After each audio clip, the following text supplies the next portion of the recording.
Sheets and views within Naviate Accelerate is what we're going to be focusing on now. So if I click on manage, over here we can see that we can create views, manage views, look at documentation to do with our sheets, create sheets, or manage sheets.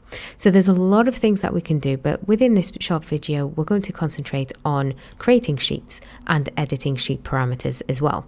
So if I wanted to go in and create a sheet, all of these items here needs to be kind of updated. If I want to check something, this is my template.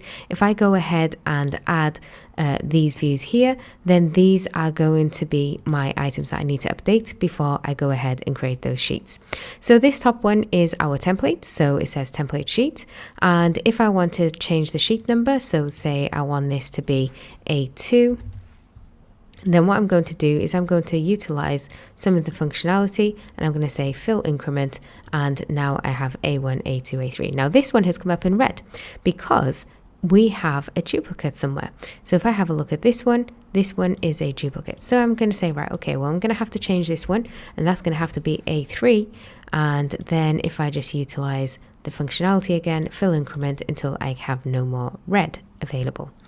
Okay, floor plan. This is the sheet name. If you wanted to update the sheet name, then you can do. Of course, this one's here. Maybe, if it's a ceiling plan, then we might just want to go in and update that to say ceiling plan.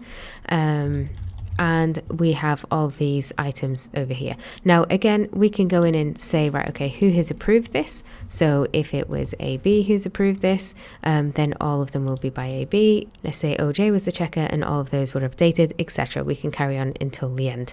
Now over here, placement view is bottom left. If you want it to be top left, top right, wherever you want it to be, we can change that. And we can also include legend views if there's any on the template sheet. We can also include schedules if there are any, and any symbols as well. And then we can just go ahead and create sheets. 3 sheets were successfully created. If I now come out of that dialog box and have a look at my sheets, we can see A1, A3, A4 and A5 are generated with the views on them as per how we wanted them to be set out per sheet, so exactly on top of each other. There's also edit sheet parameters. So if I want to edit certain number of sheets and their parameters, maybe this sections one should be called A5 and maybe this one here should be called A2. I can go in and adjust those items to follow through. And again, if I see there's something that's not being finished or done, I can go in and say who has actually done this particular drawing and who has checked it as well. So I can just go ahead and update all of that information.